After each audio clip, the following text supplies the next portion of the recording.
Buen día, queridos amigos. Este es su programa Dialogando, un programa transmitido por la Universidad Jaime Bauzati Meza. Les saluda Francisco y hoy contamos con la presencia de Ricardo Montero, quien es jefe de informaciones del diario Gestión y dedicado gran parte de su vida, 20 años de su vida, al periodismo económico. Vamos a conversar con él. Muchas gracias por aceptar esta invitación, profesor. No, de nada. Profesor, este tránsito que tiene el diario Gestión hacia los medios digitales, ¿cómo fue el tránsito que tuvo el diario de Gestión hacia los medios digitales? ¿Lo están reforzando hasta ahora? Ajá, a ver,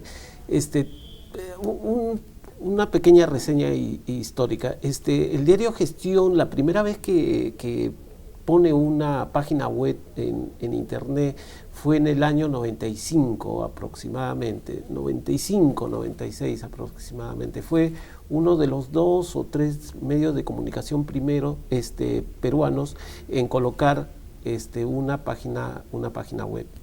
Desde en aquella época lo único que se hacía era volcar lo impreso en internet. No había interacción, no había mayor movimiento en las páginas web.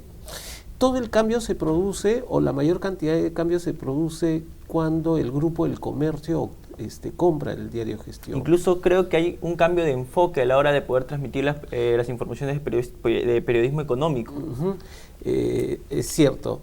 El grupo lo que maneja como estrategia es potenciar el periodismo digital dentro de los diferentes periódicos que tiene, entre ellos Gestión.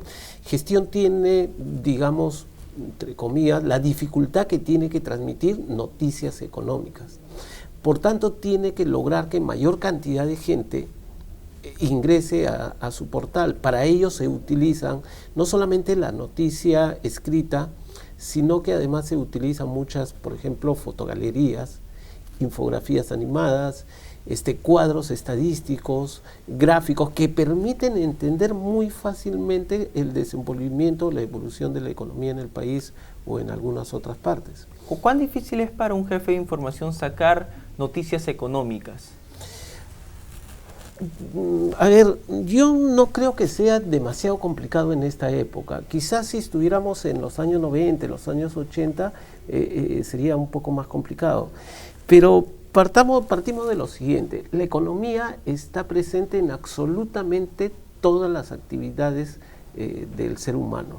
Entonces, está desde lo más complejo que son las finanzas, movimientos de la bolsa de valores, movimientos en los bancos, hasta lo más, digamos, trivial, banal, que podríamos decir, como por ejemplo, ¿cuánto cuesta, cuál es el valor de la selección peruana que fue a disputar la Copa América? ¿O cuál es el valor de los jugadores más caros que disputaron la Copa América? ¿O en cuánto se ha potenciado o en cuánto se ha reducido, para hablar con mayor propiedad, en cuánto se ha reducido el valor de Messi después de patear ese penal que falló? ¿Se redujo, aumentó? Entonces, la economía no es que solo se debe de ver, o sea, el jefe de informaciones, el editor o el redactor, el que fuere, no solo va a ver la economía en los asuntos duros, hard, que apuntan a ver cuál es el movimiento de la bolsa, si es que subió o bajó el dólar, cuánto fueron el nivel de las exportaciones, etcétera, sino también comenzar a mirar otros aspectos cotidianos en los que necesariamente hay movimiento de números. Tengo entendido de que antes de que el diario Comercio comprara Gestión, Gestión se encargaba de hacer muchísimo más análisis de lo que hace ahora. Incluso su público objetivo era diferente. Interesante tu pregunta, porque es parte de la discusión interna que existe en el periódico. Si es que un periódico como Gestión tiene que dedicarse más al análisis o más a la información propiamente dicha. Antes, es cierto, habían más columnas de análisis, habían más columnistas. Sin embargo, también tenemos que convenir en lo siguiente: la gente necesita mucha información para entender lo que está ocurriendo, pero no tiene que ser la información tal como la hemos aprendido en la universidad, es decir, bajo el formato de responder las 5 preguntas básicas, dar la pepa al comienzo, sino que tenemos que dar mucha interpretación de la noticia. En economía se utiliza bastante eso, mucha interpretación para poder explicar el hecho económico y para que la gente lo pueda entender. Y manejar los tecnicismos, esos tecnicismos que a veces para el común denominador de las personas se les hace complicado entender que tiene la economía. Justamente es eso. Interpretar, explicar, primero entender bien el hecho económico, luego de entenderlo bien, interpretarlo, es decir, explicarlo. Por ello es que nuestro nivel de análisis se puede decir que se ha reducido, y no es que se ha reducido, sino que se ha transformado en interpretación. Las noticias de gestión son bien difíciles que aparezcan noticias como la siguiente: el ministro de Economía anunció un aumento de los aranceles o una reducción de los aranceles durante una conferencia de prensa. Es muy difícil. La noticia va a entrar de otra forma, va a entrar en forma interpretativa, de tal manera que se podría haber unos encabezados de la siguiente manera. Los exportadores que hasta ayer pagaban 98% de impuestos por desaduanar productos, hoy solo pagarán 55%. Esto se desprende y se va dando unas explicaciones respecto al hecho que se anunció. Profesor, ¿qué opinión le merece a usted el hecho de que economistas estén ejerciendo el periodismo económico? No solo economistas, hay abogados, hay administradores, hay profesionales de diferentes disciplinas ejerciendo el periodismo, y no solo el periodismo económico, también el periodismo político, el periodismo de locales, de social, el periodismo deportivo, etcétera. ¿Por qué se produce esto? Esto se produce principalmente porque, y en esto seguramente mis palabras van a sonar muy críticas, pero es que los periodistas no estamos lo suficientemente especializados para poder interpretar ciertos aspectos de la vida común y corriente. De tal manera que cuando salimos de la universidad salimos sabiendo mucho sobre redacción, sabemos mucho sobre entrevistas, o sea, sobre las técnicas propias del periodismo, pero sabemos muy poco sobre las disciplinas que permiten interpretar la realidad. Entonces, cuando queremos interpretar un hecho económico, cuando queremos explicar, por ejemplo, qué efectos va a causar el Brexit, la salida del Reino Unido de la Unión Europea, no tenemos las armas académicas suficientes para poder dar a conocer ese hecho. Y ahí ese hueco que dejamos los comunicadores, los periodistas, es el que llenan los economistas y otros profesionales, porque al final de cuentas aprender a escribir una noticia no es muy difícil. Aprender de economía es un poco más complicado. Claro, sí. ¿Esto amerita un jalón de oreja a los periodistas que no se están especializando al terminar la carrera? No solamente al terminar la carrera. Al incursionar dentro de la carrera también. No están tomando en serio el conocimiento que va más allá del periodismo. En el pregrado, cuando se estudia el pregrado. Mire, hay una recomendación, y esto va a sonar altisonante quizá, pero yo a todos los estudiantes les digo que hay 2 cursos que son básicos, no solo para economía, para policiales, para deportes, para el ámbito en el que se quiera desenvolver. Y estos 2 cursos son los siguientes: matemática y estadística. El que sabe más de matemática, el que sabe más de estadística, téngalo por seguro que va a ser mejor periodista. Y un ejemplo muy simple: ¿cuántas veces hemos escuchado decir, y cuántas veces lo hemos dicho nosotros mismos, matemáticamente todavía es posible que la selección clasifique? Claro, se habla incluso de que se comunica con palabras y también se comunica con números, y que el periodismo económico ha acercado esta brecha que en un principio se veía muy distanciada. ¿Comparte usted esta idea? El periodismo económico se ha abierto un espacio bastante importante en el país. Es de los pocos que reúne estas 2 cualidades. Yo diría, sí, pues el periodismo económico reúne esta cualidad, pero está presente en las otras. Mira, el periodismo policial, un ejemplo muy rápido. El periodismo policial, supongamos que un reportaje sobre accidente de tránsito. Entonces el reportaje podría empezar diciendo, de cada 10 personas que no cruza, o que cruza una autopista sin utilizar un puente, 8 son atropelladas. Ese ejemplo básico ya nos reseña lo importante que es tener nociones básicas de estadística, ¿no? Y no es necesario solamente para la economía. En este caso estamos hablando de policiales o en deportes, hacer cálculos para saber al final de cuentas quién va a ser el que va a ganar un torneo. Una noticia que se ha vuelto clásica en deportes y que surgió en la economía. A propósito de estos torneos de la Copa América, claro, y de la Eurocopa. ¿Cuánto pagan las apuestas por respecto a los partidos de fútbol que se disputan? ¿Cuánto gasta en apuestas? ¿Cuánto pagan las casas apostadoras por los goles? Eso antes solamente era para economía. Hoy día ya se fue al campo de los deportes. Esta información, ¿cuáles son las fuentes que alimentan el periodismo económico? A ver, hay desde las fuentes oficiales, que por su naturaleza son los ministerios ligados con la producción, son Ministerio de la Producción, Ministerio de Economía, Ministerio de Agricultura, etcétera. Las entidades que conducen autónomamente la economía, como el Banco Central de Reserva, las supervisoras de la marcha de la economía o de las inversiones, como eso, SINERMIN, la Superintendencia de Banca, etcétera, el Congreso de la República. O sea, hay esa escena oficial.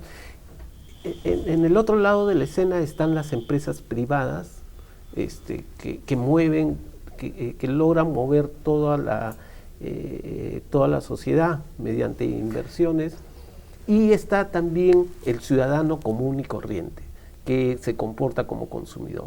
Entonces, esas son las tres fuentes principales: el Estado, las empresas privadas y el ciudadano común y corriente. En caso de que la data no sea abierta, porque hay datos que no son abiertos, ¿cómo actúa un periodista económico frente a unos datos que no están abiertos, que deberían estarlo por las leyes que hoy están vigentes? Sí, pues como bien dices tú, en nuestro país felizmente existen leyes que obligan a todas las entidades públicas a dar información, la información que requiera el ciudadano. Toda la información de una entidad pública tiene que estar abierta. Si no estuviera abierta, uno tiene el derecho de pedirla por escrito y la entidad pública te la tiene que dar, ahí no hay ningún problema.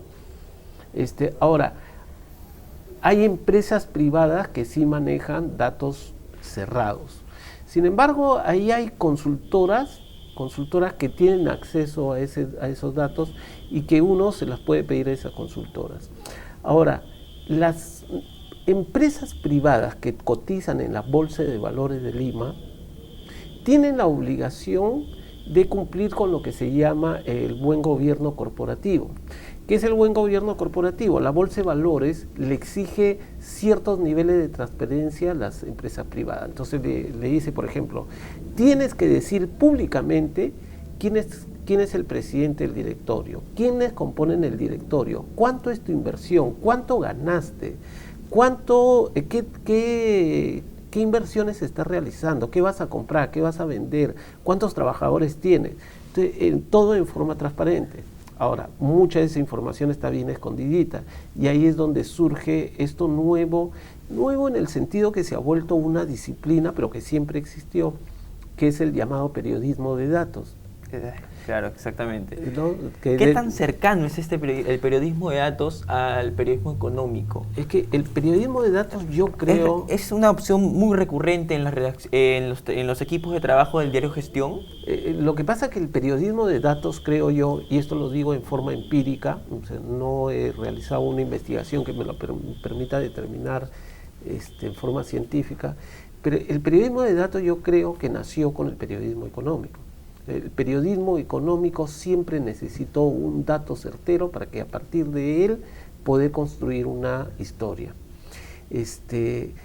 ¿Cuánto trabajamos nosotros con periodismo datos? de datos? Totalmente. Con datos masivos. Totalmente. Con datos masivos y datos ocultos también.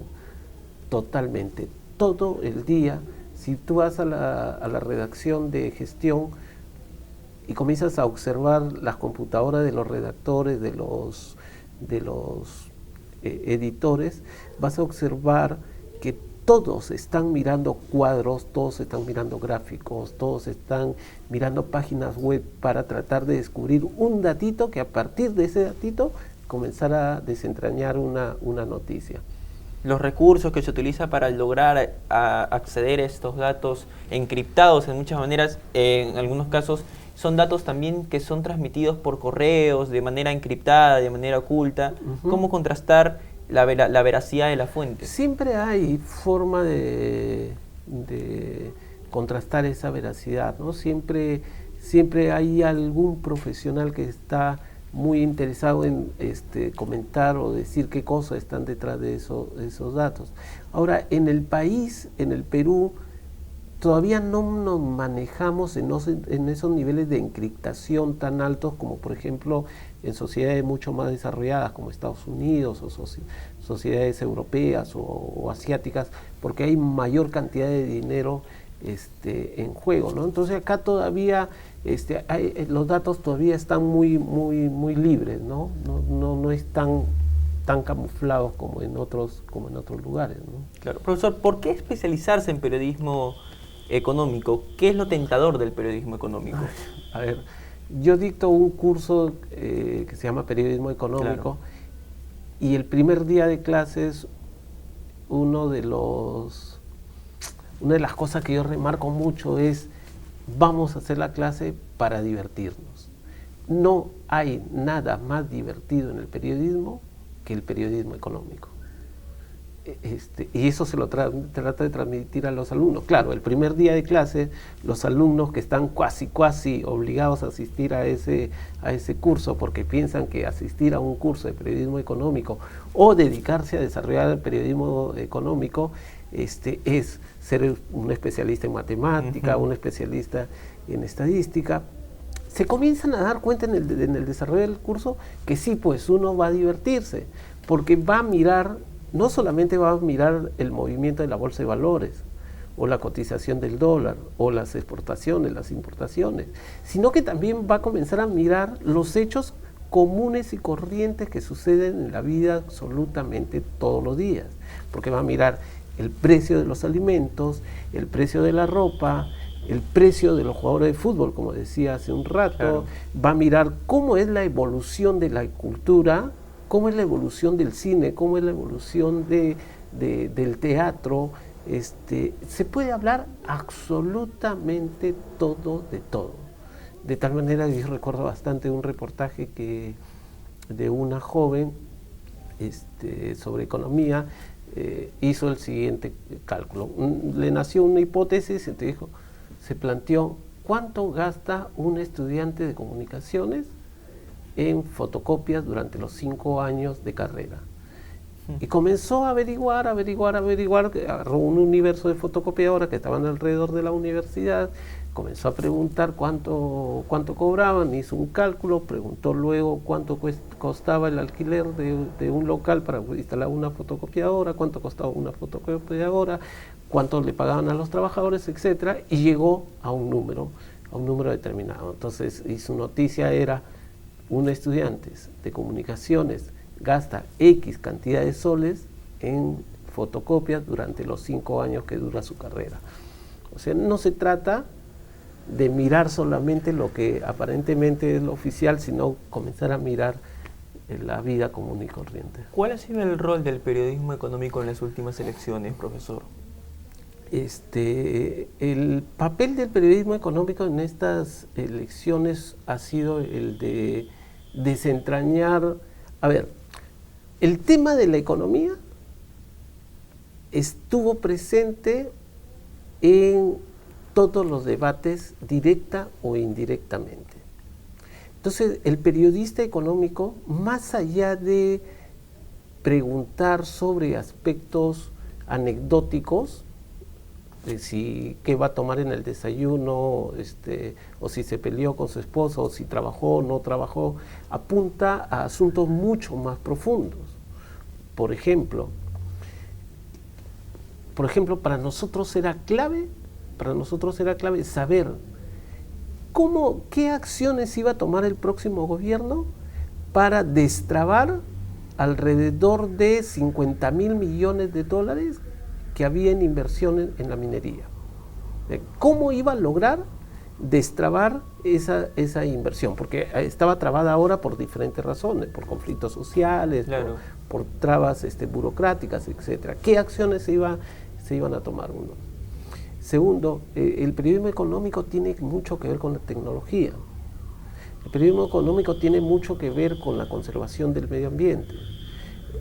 Entonces, el periodista económico entra a ver diferentes ítems de las propuestas, entraron a ver diferentes ítems de las propuestas de los candidatos.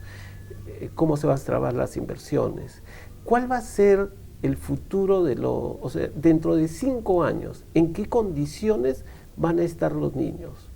¿Van a mejorar? ¿Van a empeorar? ¿Van a seguir igual?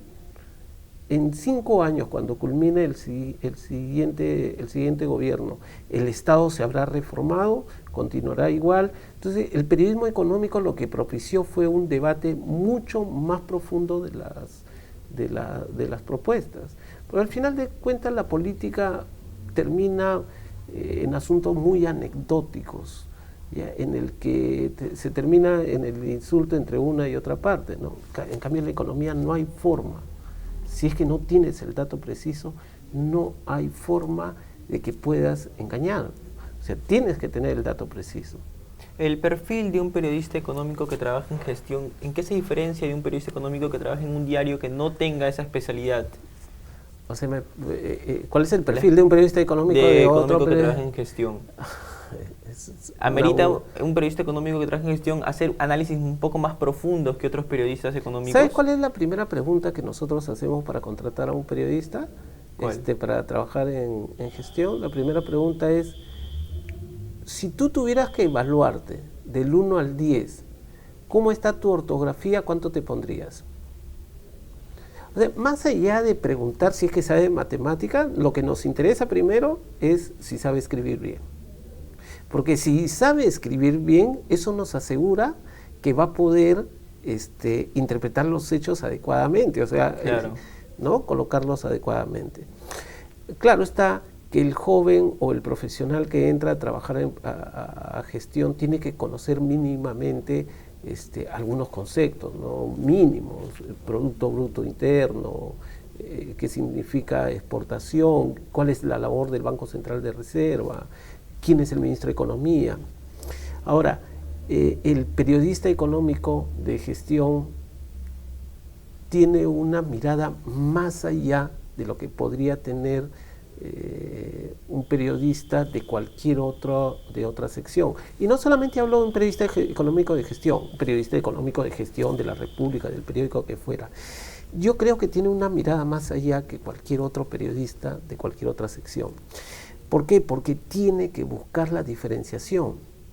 Si un periodista de economía asiste a una conferencia de prensa a la que concurren 50 otros periodistas, el periodista de economía ten por seguro que al día siguiente va a publicar una nota diferente a la nota de los otros 50.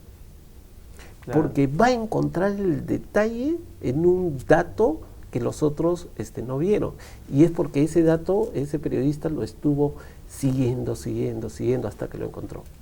Entonces, su profundización en los hechos es mayor que los de las otras secciones. Mira, te pongo un ejemplo muy rapidito.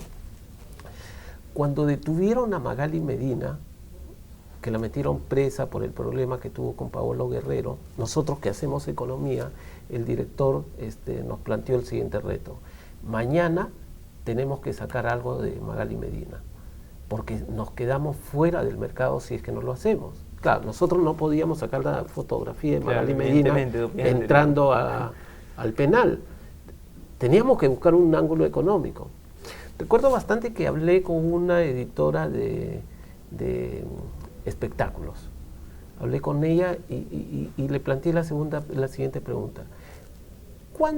¿A cuánto asciende el contrato de Magali Medina con ATV? Y nos dijo tanta cantidad. Bueno, no nos dijo, llamó por teléfono, averiguó y nos dijo, es tanto. ¿Y cuánto cobraba o cuánto ganaba ATV por publicidad? Y también tenía los datos y nos dio los datos. Nos dijo incluso cuánto por colocar una botella de agua gaseosa delante de ella mientras ella hacía el programa, cuánto pagaban por esa publicidad indirecta, etc.